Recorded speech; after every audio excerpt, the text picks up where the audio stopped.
नमस्कार, आप सभी का एक बार फिर से स्वागत है हमारे चैनल भक्ति ज्ञान में। आप सभी को तुलसी विवाह की हार्दिक शुभकामनाएं। चलिए मिलकर सुनते हैं तुलसी विवाह की पौराणिक कथा।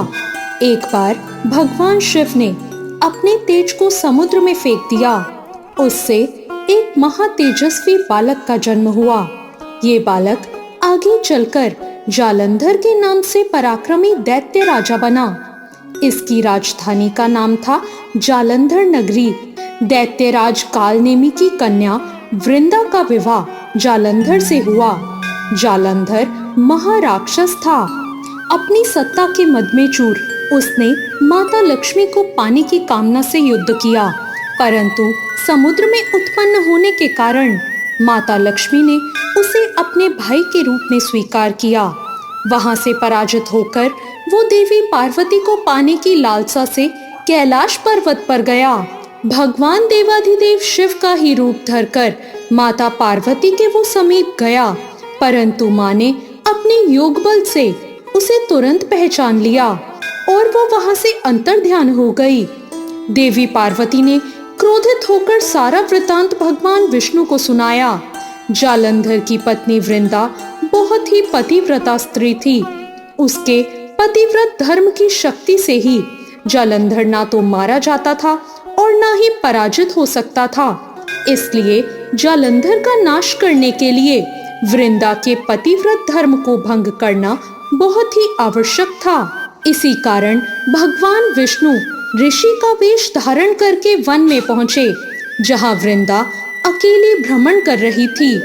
भगवान के साथ दो मायावी राक्षस और भी थे, जिन्हें देखकर वृंदा भयभीत हो गई। ऋषि ने वृंदा के सामने पल में ही उन दोनों राक्षसों को भस्म कर दिया। उनकी शक्ति देखकर वृंदा ने कैलाश पर्वत पर महादेव के साथ युद्ध कर रहे अपने पति जालंधर के बारे में पूछा। ऋषि ने अपने माया जाल से दो वानर प्रकट किए और एक वानर के हाथ में जालंधर का सिर था और दूसरे के हाथ में जालंधर का धड़। अपने पति की ये दशा देखकर वृंदा मूर्छित होकर गिर पड़ी।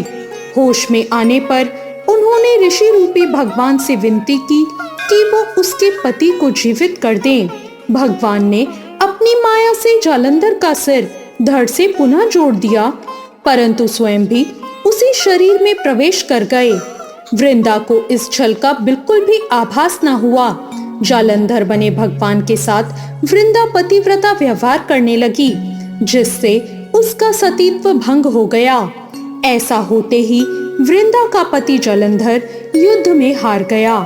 इसी सारी लीला का जब वृंदा को पता चला तो उसने क्रोधित होकर भगवान विष्णु को हृदयहीन शिला होने का श्राप दे दिया। अपने भक्त के श्राप को भगवान विष्णु ने स्वीकार किया और सालिग्राम पत्थर बन गए। सृष्टि के पालनकर्ता के पत्थर बन जाने पर ब्रह्मांड में असंतुलन हो गया।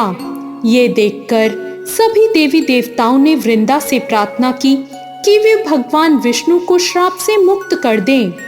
वृंदा ने भगवान विष्णु को श्राप से मुक्त कर स्वयं आत्मदाह कर लिया। जहां वृंदा भस्म हुई वहां तुलसी का पौधा उग गया। भगवान विष्णु ने वृंदा से कहा, हे वृंदा, तुम अपने सतीत्व के कारण मुझे बहुत अधिक प्रिय हो गई हो। अब तुम तुलसी के रूप में सदा मेरे साथ रहोगी। तब से हर साल कार्तिक महीने की देव उठनी एकादशी का दिन तुलसी विवाह के रूप में मनाया जाता है। जो मनुष्य मेरे सालिग्राम रूप के साथ तुलसी का विवाह करेगा, उसे इस लोक और परलोक में विपुल यश प्राप्त होगा। उसी दैत्य जालंधर की ये भूमि जालंधर नाम से विख्यात है। सती वृंदा का मंदिर मोहल्ला कोट किशनचंद में स्थित है। कहते हैं इस स्थान पर एक प्राचीन गुफा भी थी जो सीधी हरिद्वार तक जाती थी। सच्चे मन से 40 दिन तक सती वृंदा के मंदिर में पूजा करने से सभी मनोरथ पूर्ण होते हैं।